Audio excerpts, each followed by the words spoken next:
O Colecionador de Lágrimas, Augusto Cury, Holocausto Nunca Mais, capítulo 10.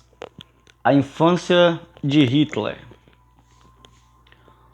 O grupo de estudo seria a saída ideal para Júlio Werner continuar se sentindo vivo como professor. Era formado por 10 integrantes, incluindo ele, Catherine. Apesar das limitações dos dados históricos, o professor procurou mergulhar no assunto em que sempre quisera se aprofundar, o que era difícil em grandes plateias, um assunto pouco explorado, o processo básico da formação da personalidade de Hitler, o desenvolvimento de sua psicopatia, de sua necessidade neurótica de poder, e o nascedouro das sofisticadíssimas técnicas de manipulação de massa que utilizou. Reuniram-se na terça-feira às 20 horas, e logo após os cumprimentos e a acomodação, o professor começou a discorrer sobre um frágil menino que deixaria pasmo o mundo. 20 de abril de 1889. Era uma data destituída de importância na minúscula localidade de Braunau, na Áustria, a não ser porque mais uma criança fora expulsa do útero materno para o complexo útero social. Nasceu o bebê Adolf Hitler. Nasceu um psicopata nesta data? Interveio Evelyn. Não, Evelyn. Nasceu uma criança. Choro, movimentos musculares bruscos, expressão facial dolorosa, reações comuns a todos os inofensivos bebês. Não havia os mínimos traços psíquicos de um monstro, mas de uma simples criança, cuja existência deveria ser pautada por alegrias e angústias, perdas e ganhos, aventuras e rotina. Mas a psicopatia não é genética, professor? Indagou Lucas. Os fatores genéticos podem influenciar a formação da personalidade, mas não determinam ou condenam um ser humano. Os fatores educacionais, o meio ambiente e o desenvolvimento do eu como gestor psíquico pode atuar para regular e moldar as influências genéticas. Então, em sua opinião, ninguém nasce psicopata, mas forma-se, ainda que haja alguma influência genética para sê-lo, sintetizou Peter. Sim, essa é a minha convicção. E se acreditarmos no contrário, poderemos incorrer nas teses nazistas de querer eliminar cérebros menos aptos para purificar a espécie humana? Um erro cruel? O código genético é o mais democrático de todos os fenômenos da natureza. Entre brancos e negros, palestinos e judeus, americanos e asiáticos, há diferenças genéticas diminutas, como faces, cor de pele, estatura, na essência, somos iguais. Temos o mesmo potencial intelectual para desenvolver os mais altos níveis do raciocínio complexo, abstrato, indutivo, dedutivo. Temos o mesmo potencial para ser autônomos e não automatos. Autônomo e automato? Perguntou Gilbert, curioso. Sim, apesar de palavras parecidas, as diferenças são gritantes. Ser autônomo é construir sua própria história, ter consciência, crítica, aprender a fazer escolhas, ter opiniões próprias, ainda que influenciadas pelo ambiente. Ser automato é obedecer às ordens e não pensar nas consequências das verdades ideológicas, políticas, religiosas, abdicar da sua identidade, ser mentalmente adestrado. O templo nazista requeria que seus adeptos não pensassem. Milhões de jovens se tornaram autômatos. Vendo os seus alunos atentos, o professor passou os olhos pelo pequeno grupo e os questionou. E quanto a vocês? O quanto são autônomos ou automatos? Eu penso que sou autônomo, afirmou a sempre rápida Débora. Eu nem sempre sou, disse Catherine, honestamente. Quando experimento o medo, sou controlada por ele. Obedeço às ordens deste cálido sentimento.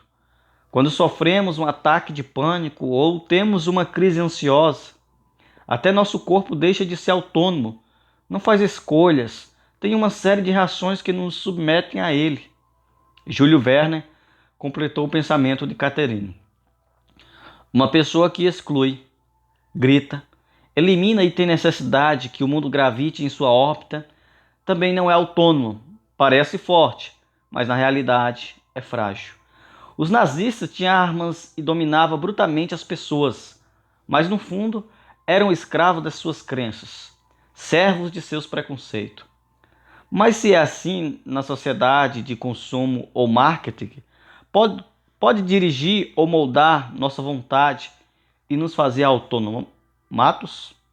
Pensamos que somos livres para decidir, mas no fundo podemos estar obedecendo às ordens, disse Elizabeth, preocupada, pois tinha uma irmã adolescente que era viciada nas últimas novidades da moda e novas tecnologias eletrônicas. Exatamente. Por isso, os marketing têm de respeitar o direito de escolha do consumidor, e o consumidor tem de ser encorajado a ter um consumo responsável. O marketing político, em destaque o nazista, deveria respeitar a autonomia do cidadão, mas o jogo de interesses, calúnias, mentiras, domina o cenário. Os alunos não conheciam esses temas. Introduzi-lo nessa seara foi capital para o compreenderem alguns fenômenos do psiquismo do jovem Adolf. O professor disse que a mãe de Hitler parecia ter sido uma mulher ajustada, sociável e simpática, uma camponesa humilde e letrada que trabalhava como empregada doméstica na casa de Alois Hitler, seu tio e futuro marido. Alois usou a relação designal para seduzir Clara, que se tornou sua amante e terceira mulher, por ocasião da morte da segunda. Casaram-se em 7 de janeiro de 1885. Hitler nasceria 4 anos depois, um período sem atropelos.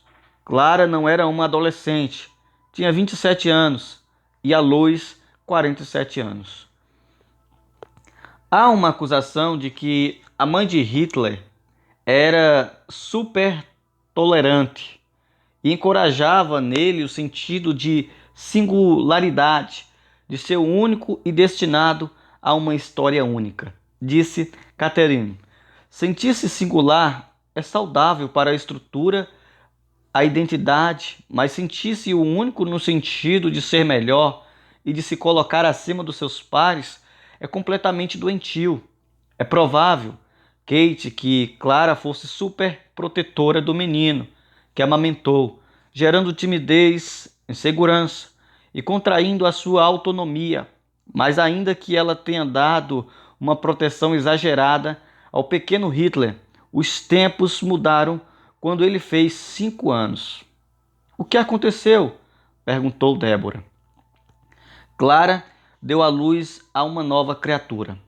A atenção ficou dividida. Sua mãe não seria mais só dele. O mundo não pertencia somente a ele. Hitler teria de ajustar-se a essa nova realidade. Mas penso que esse ajuste nunca foi operado com maturidade, apontou Débora. Correto. Hitler jamais se adaptou a isto. Muitos garotos superprotegidos crescem com a necessidade neurótica de ser o centro das atenções. Não sabem cooperar, dividir afetos, emoções, aplausos, declarou o professor. Essa talvez seja a primeira característica doentia de sua personalidade, afirmou Catherine. O mundo tinha de girar em torno das necessidades do menino Hitler. O pai, Alois, era reservado, circunspecto, de humor contraído, filho ilegítimo, usava o nome de sua mãe, Schick Gruber, que mais tarde mudou para Hitler. Era funcionário público, comentou o professor. O pai do homem que quis conquistar o mundo era um burocrata que vivia a rotina de um serviço público. Não é um paradoxo? Disse Brandt, que aprender a valorizar os conhecimentos que não caem nas provas. Mas lembre-se, Brandt, a mente de Hitler era paradoxal. É provável que a mãe o exaltasse e o pai o diminuísse. Amor e ódio circulavam pelas suas artérias emocionais. Provavelmente a exaltação do menino por parte da mãe era uma forma de projetar nele uma admiração que não via no seu marido. Muito mais velho, pacato, destituído de glamour, afirmou Catherine. Tem fundamento essa tese? Mas o pai de Hitler não era um burocrata engessado. Conseguiu sair da condição de funcionário subalterno da alfândega austro-húngara para uma posição relativamente alta. Inspetor, chefe de direito, alfandegários. Alois não era alcoólatra, mas amava a vida e os vinhos, e talvez o amasse mais do que a convivência com seus filhos. Nunca me esqueço, Júlio, de que certa vez você me comentou que, embora o pai de Hitler não fosse dado ao grande humor e à sociabilidade, tinha uma reação estreita com a natureza, particularmente com as colmeias. Até realizou o sonho de comprar uma fazenda com o apiário e criar abelhas em grande escala. O que me intriga é que o contato com a natureza deveria abrandar a ansiedade e irritabilidade do menino, comentou Catherine, sempre detalhista. Durante sua vida, antes de adquirir sua propriedade rural, Alois foi econômico e, com suas economias de salário, pôde comprar uma casa que, juntamente com outros imóveis, possibilitou-lhe uma existência financeira confortável. O professor ficou pensativo. Em seguida disse: mesmo no ambiente incerto de grandes estímulos estressantes, pode-se não desenvolver funções complexas da inteligência, como a generosidade e a sensibilidade. Algumas vezes o pai de Hitler foi descrito como um tirano, um homem brutal, mas essa descrição é mais para tentar explicar ou justificar de maneira superficial o caráter insano de seu filho. Não há relatos de abuso sexual, privações, vexame social ou violência doméstica em grande escala. Embora Alois não fosse afetivo, não há provas de que batesse ou espancasse o menino Hitler, nem que o submetesse ao cárcere da humilhação e do desprezo. Apesar disso, o professor comentou que é provável que o pai fosse um homem radical, com rejeição aos judeus e aos clérigos. Suas últimas palavras, antes de falecer de um ataque cardíaco, foi uma expressão raivosa. Esses negros expressam que rementia aos clérigos reacionários. Sinceramente, estou confuso, afirmou Peter. Uma mãe simples e um pai burocrata, que amava colmeias e aparentemente não tinha um caráter brutal. Educarem um homem tão ferocidade de Adolf Hitler? Não entendo este processo. Eu também não. Sempre pensei que um ambiente social caótico, saturado de privações e abusos, e uma relação materna ou paterna extremamente doentia, é que fossem capazes de explicar a formação de um filho psicopata, afirmou Débora, embora fosse psicóloga social. Essa é uma grande questão. Pedagogicamente, é inaceitável que pais aparentemente normais possam gerar filhos cruéis, mas lembre-se que pais normais podem gerar filhos automatos, que não saibam fazer escolhas e não tenham consciência crítica, que não saibam pensar antes de reagir nem se colocar no lugar dos outros. Caso de Hitler, discorreu Júlio Werner. Então, quem tem uma visão simplista de que a psicopatia dos filhos ou a maldade deles tem relação direta com a personalidade destruidora dos pais, pode se chocar ao analisar a história de Hitler, afirmou Gilbert compenetrado. Catherine, reflexiva, completou: essa tese é angustiante, mas em alguns casos tem fundamento. O ser humano não precisa ser devorado na infância para devorar os outros quando adulto. A mente humana é de uma complexidade surpreendente. Se estudarmos as violências causadas por jovens, inclusive ataques terroristas, nem sempre encontramos pais que de alguma forma as tenham fomentado. Há pais que se esmagam de culpa sem serem culpados. O estresse social, o radicalismo político, as crises econômicas, as ideologias fundamentalistas e a apologia da exclusão podem se aninhar no psiquismo de um ser humano destituído de autonomia e gera verdades absolutas que o controlarão, confirmou Júlio Verne. E fez nova revelação. Himmler, Goebbels e outros nazistas não viveram na relação familiar um corpo de estímulo estressante que justificasse se tornarem os maiores psicopatas da história, mas se tornaram... Como assim? Indagou Gilbert. Débora completou a dúvida. Vocês querem dizer, professor, que nem todos os protagonistas do nazismo eram psicopatas? Lucas, confuso, também indagou. Auschwitz tinha 8.000 soldados da SS. Nem todos eles foram psicopatas? Não, não é isso que quero dizer. Todos eles foram psicopatas e, por definição, feriram, violentaram, controlaram, escravizaram, mataram e não sentiram a dor de suas vítimas. Não se posicionaram minimamente no lugar delas. Chafurdaram na lama da indiferença.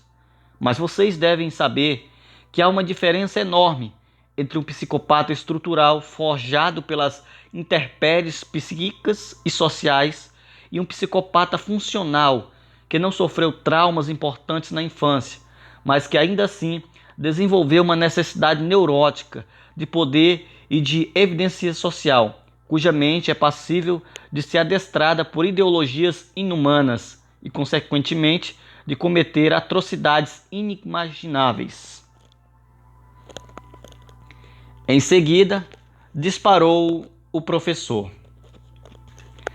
É provável que somente 2% ou 3% da temível polícia SS, que era comandada por Himmler, fosse formada por psicopatas estruturais, influenciados pela carga genética, agressividade, abusos sexuais, privações, discriminação, bullying. Felizmente, a maioria das pessoas traumatizadas se superam e os demais, carrasco da SS, o que foram? Agora seus alunos começaram a entender. O próprio Lucas arrematou.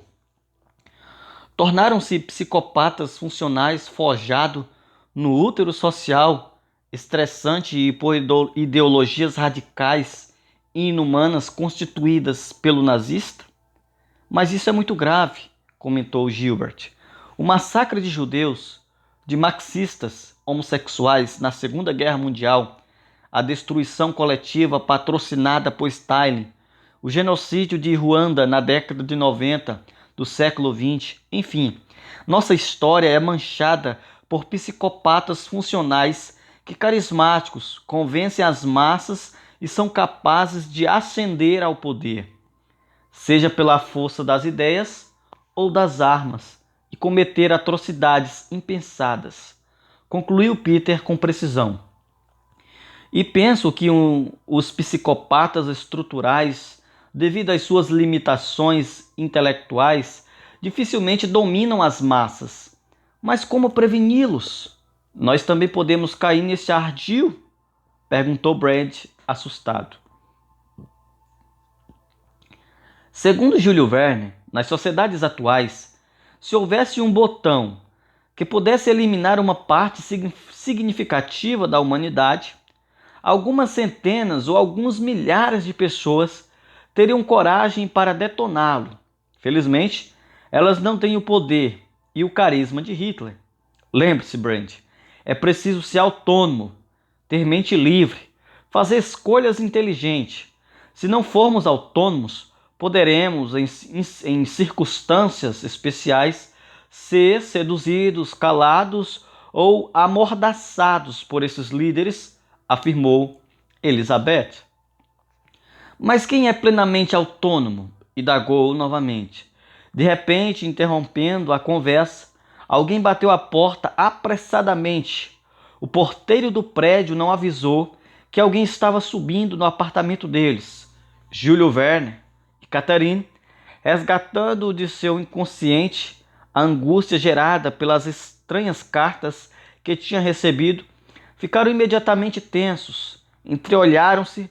Júlio foi rapidamente até a porta, mas dessa vez havia um personagem. Era Billy, o inspetor de polícia. O casal não foram avisados porque o interfone estava com um pequeno problema e o mensageiro subiu porque se identificou como policial. Olá, Billy. Prazer recebê-lo em minha casa, falou Júlio, mais relaxado e num tom um pouco alto, para tranquilizar sua mulher. Tinha se conhecido havia menos de 2 semanas, mas construíra um bom relacionamento. O inspetor estava preocupado, mas não abandonou seu bom humor. Acho que meu amigo Renan estava certo. Renan? Ah, sim, o que acredita em transporte no tempo. O que aconteceu? Foi abduzido? Brincou Júlio Verne. Ele não, mas Thomas Harlow, sim. Não estou entendendo, falou apressivamente o professor e pensou. Se o assassino fugiu, pudera tentar assassinar outras pessoas e quem sabe vinha até atrás de mim. Mas como fugiu? Quem o ajudou? Não sabemos. O sujeito desapareceu sem deixar vestígio. Ele estava isolado em uma cela devido à sua periculosidade e sem que ninguém notasse, como por encanto, simplesmente desapareceu. E tem outra coisa, Leia. E lhe deu um envelope contendo um laudo pericial. E tem outra coisa, leia. E lhe deu um envelope contendo um laudo pericial. Júlio Verne abriu. Catarina deixou os alunos na sala, também se aproximou-se da porta. Ambos leram junto o laudo que dizia que a amostra de tecido do uniforme da SS de Thomas Harlow não era de um tecido atual, mas constituído de fibras confeccionadas nos tempos do nazismo. Billy, não vamos delirar, falou Catherine. Deve haver tecidos como esse espalhado por aí. Sim, em raríssimos museus. É uma fibra diferente, mas não estou afirmando que o sujeito é Thomas Harlow. Ainda não estou comprando um bilhete para me hospedar no hospital psiquiátrico. Mas, brincadeiras à parte, tudo isso é muito incompreensível, completou Billy. Esse sujeito deve fazer parte de uma sociedade secreta que de maneira obsessiva queira reproduzir os tempos antigos, disse Júlio Verne, sem querer pensar muito no assunto. É o mais lógico, afirmou Billy, mas estava claramente em dúvida, confuso e angustiado por se lembrar do algoz que deixou Peter paraplégico. Júlio Verne convidou o inspetor para participar da mesa redonda sobre a personalidade de Hitler. Afinal de contas, estaria relativamente seguro com o policial. Curioso, o inspetor resolveu aceitar o convite. A bem da verdade, ele estava mais interessado no suco e nos petiscos sobre a mesa. Depois de apresentar o inspetor ao grupo, os debates se encandearam. Billy, que não lia livros nem se interessava por histórias, ficou admirado logo nos primeiros 10 minutos. Recebeu um banho de luz em sua pragmática racionalidade. Embora Hitler não fosse diretamente alvo de grandes traumas, é provável que a diferença de idade entre Clara e Alois Hitler, os ciúmes doentio e o controle excessivo do pai sobre a jovem mãe tenha afetado o pequeno Adolf. O menino tinha uma ligação intensa com a mãe, mas era incapaz de protegê-la das investidas do pai. Talvez aqui tenha começado a se desenhar a característica de libertador de Hitler, que mais tarde eclodiria ainda que desastradamente como líder político, concluiu Brandt. Incrível. O homem que queria libertar a Alemanha era o mesmo que não conseguiu libertar sua mãe das garras de seu pai, sintetizou Peter. Protegido pela mãe, Hitler tinha uma atitude conformista. Não amava o trabalho árduo, não era proativo nem líder de grupo. Ao contrário, era indolente, passivo, mas gostava de se vestir elegantemente, disse o professor. É surpreendente, pensei que Hitler, desde a infância, fosse um dominador, um líder de turma, comentou Billy, com a boca cheia, sentindo-se à vontade para se expressar.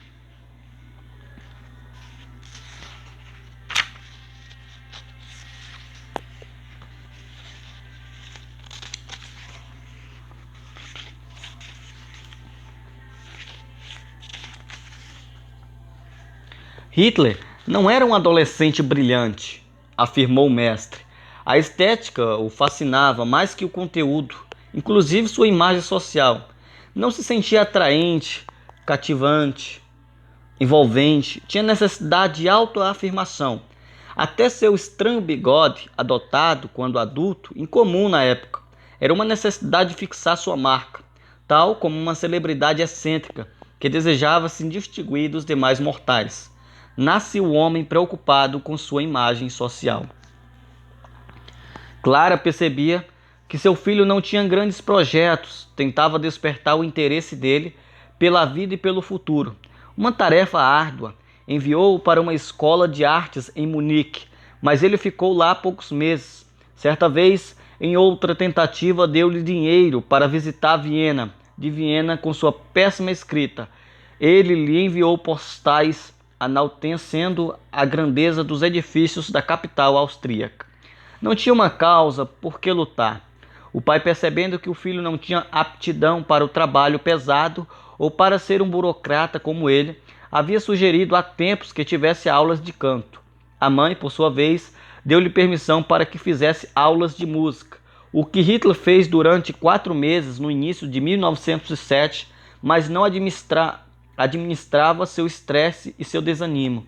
Desânimo esse que marcaria sua história. Seus discursos teatrais, seus gestos vibrantes, suas decisões marcantes eram reflexo de um ser humano destituído de uma motivação existencial saudável, um homem que preocupava sair da sua insignificância. Não consigo perceber pela sua exposição os traços de um destruidor nesse garoto, comentou Débora. Não subestime a fera que hiberna, disse Júlio Werner. O jovem Adolf Hitler raramente dava continuidade ao que começava. Suas reações diante das investidas educacionais da mãe eram sempre fracassadas. Seria esse garoto sem brilho que 25 anos mais tarde assumiria o controle da Alemanha? Tornou-se poderoso, eloquente, agressivo, combativo, determinado, mas raros eram os que enxergava que no seu cerne havia personalidade frágil, insegura, saturada de complexo. Era mais um autor do que um líder. Não é sem razão que gostavam de encernar, afirmou Catherine. E como foi seu desempenho na escola? Era um bom estudante, indagou Peter. Não. Sua ortografia e pontuação estava muito abaixo do que se poderia esperar de um rapaz de 17 anos, que havia cursado a escola secundária. Hitler era tão irresponsável que abandonou os estudos sem trancar a matrícula, um comportamento que demonstrava seu desprezar de entrar em camadas mais profundas do conhecimento, comentou o professor. É por isso que ele vai desprezar a formação acadêmica em toda a sua história. Não poucas vezes debochava das escolas e dos professores, pois sabendo que tinham limitações intelectuais, precisava criar argumentos para aliviar seus conflitos, afirmou novamente Catherine. Eu também sempre debochei das escolas. Por acaso, como eu, ele não gostava de escrever ou ler livros? Perguntou Billy. Não gostava de ler nem de escrever, embora tenha escrito 2 volumes de um livro que o deixou rico e famoso, Mein Kampf, disse o professor. Por toda a sua vida, deu mais importância à palavra falada do que à escrita. Quando entrou para um regimento de infantaria na Baviera, Lá fez amizade com outro mero recruta, Rudolf Hess, seu grande admirador e companheiro de loucuras.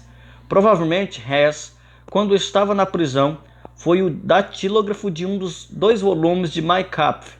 Retomando a adolescência de Hitler, vemos que este sentido-se sem a proteção de sua mãe, partiu definitivamente para Viena em busca do sonho de ser artista plástico, sonho esse rejeitado pelo pai.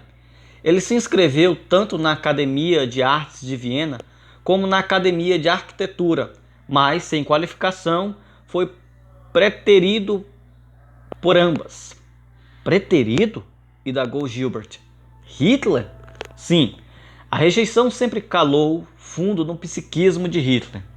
Tornava-se uma experiência avassaladora, uma janela traumática inesquecível. Janela traumática? Como assim? Perguntou Billy, que era completamente leigo no funcionamento da mente humana, mas que agora despertara. O professor de história, atuando como mestre em psicologia, comentou com o inspetor de polícia, um fenômeno que, segundo acreditava, estava na base da agressividade humana. Janelas da memória são áreas de leitura num determinado momento existencial. Interpretamos e sentimos o mundo e reagimos a ele através das janelas em que estamos. Nos computadores somos deuses. Billy. Entramos nos arquivos que queremos e, quando bem entendemos, sem distorções na memória humana. Essa liberdade pode ser saturada de janelas que contêm medo, ciúmes, invejas, paixões que são verdadeira armadilha, que asfixiam nossa percepção da realidade.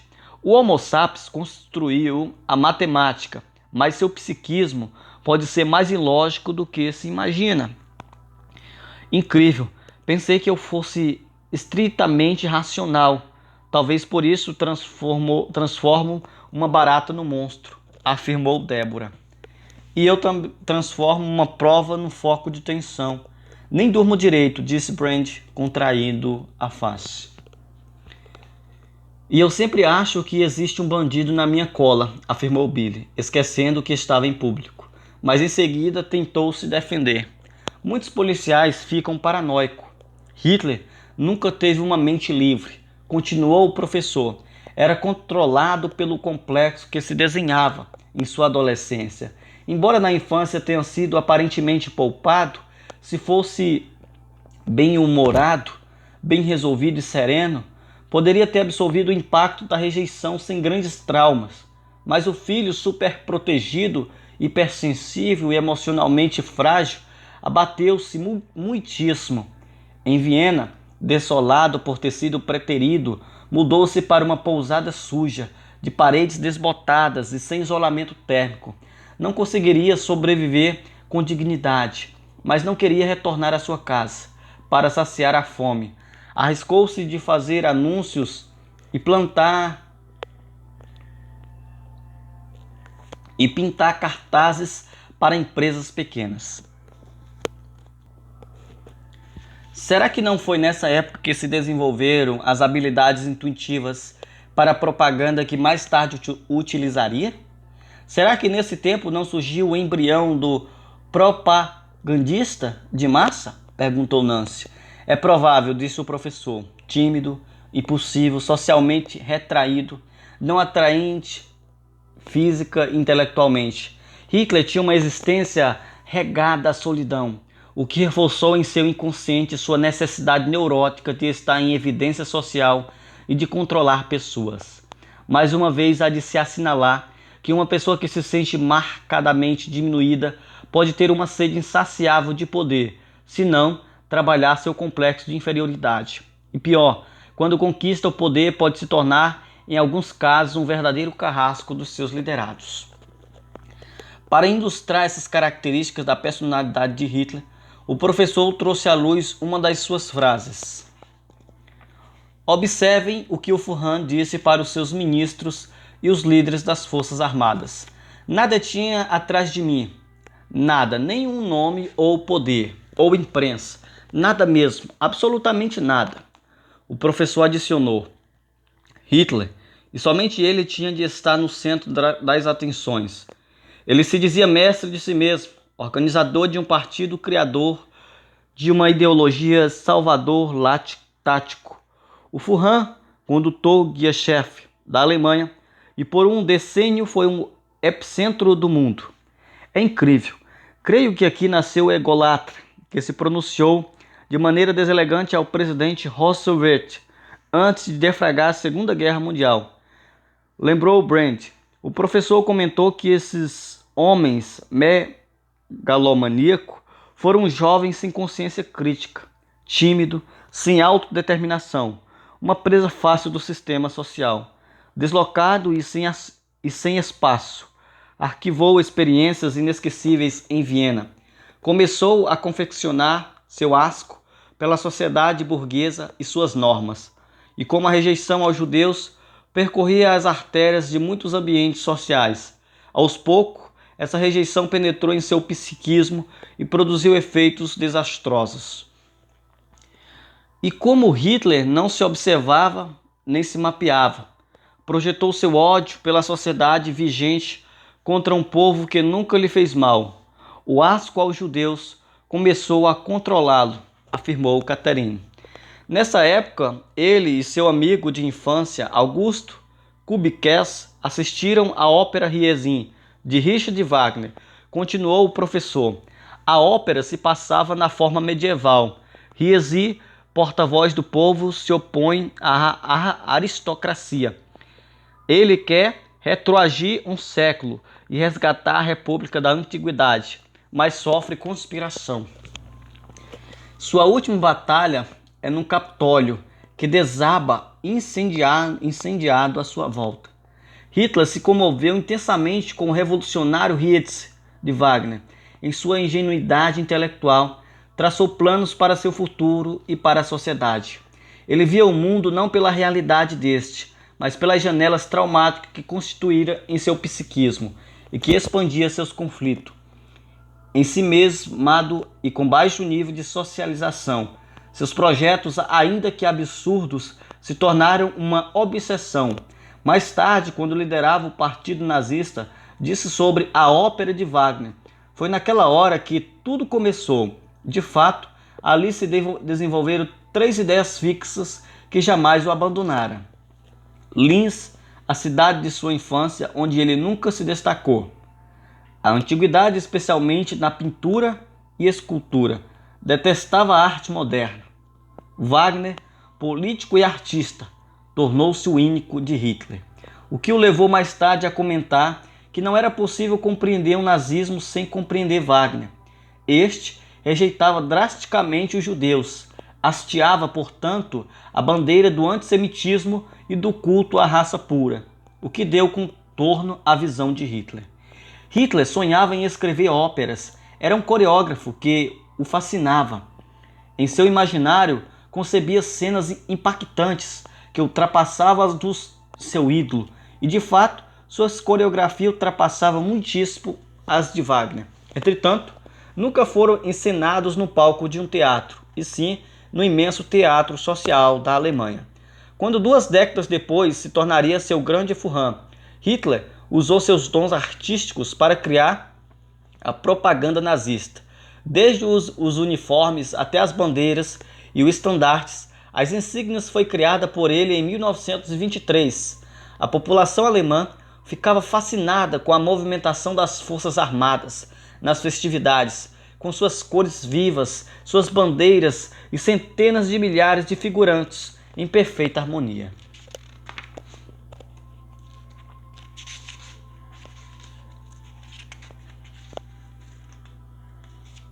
Hitler, enfim, era superior ao seu ídolo, Richard Wagner. Era Riesin, o autor principal, o libertador do povo, o revolucionário que o conduziria às ilusões do Terceiro Reich. Adolf nunca rompeu nem reciclou seu passado. Jamais se tornou um líder maduro e autônomo, mas um líder automato, que obedecia às ordens dos fantasmas que assombravam sua mente, em especial os da rejeição e da insegurança. O homem que nunca foi dominado por ninguém era um frágil prisioneiro das mazelas que habitava seu psiquismo, afirmou ainda o professor. Outro fato relevante que influenciou o jovem Hitler foi quando ele assistiu ao filme Tunnel de Kellerman, continuou o mestre. Nesse filme, um agitador social despertou as massas com suas falácias. O frágil e inseguro Hitler ficou dias em estado de êxtase com o poder da palavra falada, um fascínio que moldou seu intelecto e o fez acreditar que poderia ter grande êxito social se a utilizasse, o que acabou fazendo a exaustão. Começou a fazer discursos para pequenas plateias. Talvez aqui tenha se iniciado a gestação do grande orador e o manipulador da palavra. O protagonista da grande ópera social afirmou com sutileza Gilbert, com a concordância dos demais membros do grupo. Deste modo, o seleto grupo de amigos fez um passeio pela infância e a adolescência de Hitler. Um passeio sem dúvida incompleto e imperfeito, mas impactante. Depois de debater esses temas, o professor, para finalizar, disse que na primavera de 1913, aos 24 anos, Hitler deixou Viena, fugindo do alistamento obrigatório. As armas não o atraía. No primeiro momento, sua virulência ainda estava sendo incubada. Foi para Munique, Alemanha, mas aparentemente era impensável que esse imigrante cultural, intelecto, emocionalmente desqualificado, se tornaria o líder máximo da nação. Todos desconheciam os segredos que esse jovem guardava. Espere um pouco.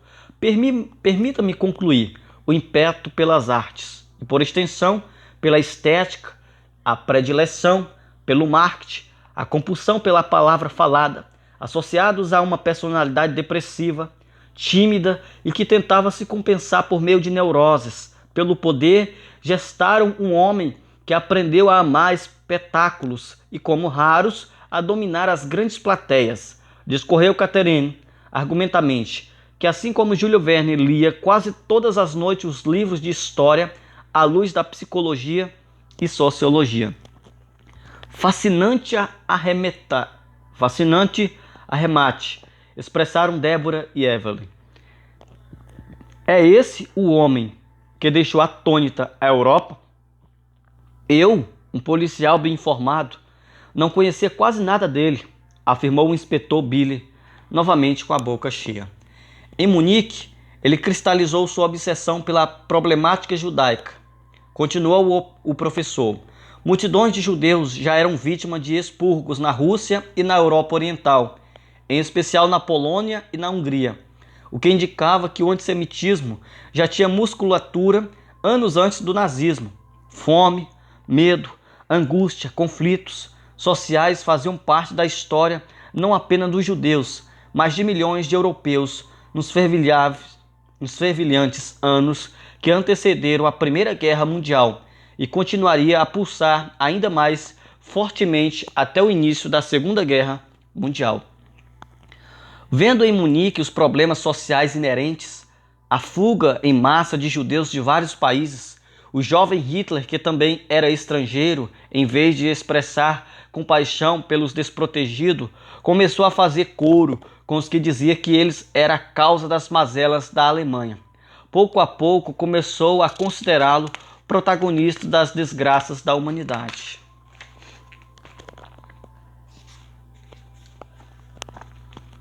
Hitler comprou dilatou e estendeu falsas crenças e soluções mágicas. Qual a diferença entre um remédio e um veneno? Perguntou Júlio Verne. A dosagem, afirmou Billy. Correto. Existiam falsas crenças contra minorias antes do nazismo, mas a dosagem da propaganda expressa tanto no discurso de Hitler como nos 2 volumes de seu livro, bem como o Ministério de Propaganda. Capitaneando por Goebbels, empacotaram tais crenças como verdades políticas e sociais absolutas, completou Júlio Verne. Nasceu assim um dos maiores exclusivistas da história, um homem incapaz de sentir a dor dos outros, concluiu o futuro jurista Peter, que mais do que qualquer um do grupo tinha peso para fazer esta conclusão, porque ele mesmo sentia as garras da exclusão por ser paraplégico. Contudo, o que acabara de dizer e debater, Júlio Verne encerrou aquele dia de estudo de grupo quase sem fôlego. A viagem fora longa, muito longa, e era preciso tempos para dirigir os fenômenos que de alguma forma contribuiria para a formação das bases do psiquismo do garoto que um dia destruiria parte da humanidade. Billy foi o último a se despedir do casal, antes que ele partisse. O professor sentiu que deveria contar-lhe algo que o estava incomodando e que inicialmente considerava ser um pensamento paranoico sem sentido. Mas, diante dos últimos acontecimentos, precisava se abrir ao inspetor de polícia. Falou-lhe sobre o carro que zigue-zagueava descontrolado e que quase o matara logo após o primeiro grande pesadelo.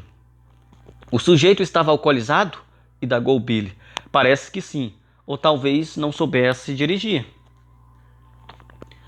É difícil um adulto, na atualidade, não saber dirigir um carro, a não ser que tenha vindo de outro tempo, brincou o inspetor. Mas o mais estranho, Billy, é o anel que vi. Que anel é esse? Um anel de honra da SS? Foi tudo muito rápido e posso estar enganado, mas parecia ser um anel que alguns membros mais agressivos, graduados e fiéis a Hitler recebiam. E por que não me contou isso antes? Foi há meses. Não imaginei que pudesse haver alguém em meu encalço. Em seguida, Catherine tocou no assunto das cartas. Foi até um armário, abriu com uma chave e as trouxe. Billy era bem-humorado, bonachão, mas também um policial esperto e respeitado na Scotland Yard. Coçou a cabeça, perturbado, ao tocá-las e lê-las. As datas, os dizeres, o conteúdo, a textura do papel, tudo era muito bizarro. Nunca estivera tão confuso. Professor, ou estamos diante do caso psiquiátrico mais complicado da história, ou do crime mais enigmático. Mas acalme-se. Acho o senhor uma pessoa de notável inteligência, embora os inteligentes também pirem. Mas esse caso, e fez uma expressão de espanto, tem mais segredos que um museu. Vou ver se consigo identificar o tal motorista. Poderia pedir para a perícia criminal analisar as cartas, a tinta, o papel? Solicitou Catherine, apreensiva. Sim, claro, já ia tomar providências, mas enquanto isso, se não quiser visitar um cemitério, é melhor que o professor evite sair de casa, disse Billy, irônico e preocupado. Sentiu que a vida dele estava em perigo. Com essas palavras, ele se despediu do casal. Enquanto descia pelo elevador, o inspetor estava pensativo. Não conseguia organizar o quebra-cabeça. Fora o maior solucionador de casos complexos de Londres das últimas décadas, mas nunca se sentia tão perdido. Aproximar-se do professor era um convite a se deparar com os mistérios inimagináveis e riscos imprevisíveis. Sherlock Holmes pensou, se fosse um personagem real, tremeria em seu túmulo diante desses segredos. O Colecionador de Lágrimas, Augusto Cury. Holocausto Nunca Mais, capítulo 10. A infância de Hitler. O grupo de estudo seria a saída ideal para Júlio Verne continuar se sentindo vivo como professor. Era formado por 10 integrantes, incluindo ele, Catherine. Apesar das limitações dos dados históricos, o professor procurou mergulhar no assunto em que sempre quisera se aprofundar, o que era difícil em grandes plateias, um assunto pouco explorado, o processo básico da formação da personalidade de Hitler, o desenvolvimento de sua psicopatia, de sua necessidade neurótica de poder, e o nascedouro das sofisticadíssimas técnicas de manipulação de massa que utilizou. Reuniram-se na terça-feira às 20 horas, e logo após os cumprimentos e a acomodação, o professor começou a discorrer sobre um frágil menino que deixaria pasmo o mundo. 20 de abril de 1889. Era uma data destituída de importância na minúscula localidade de Braunau, na Áustria, a não ser porque mais uma criança for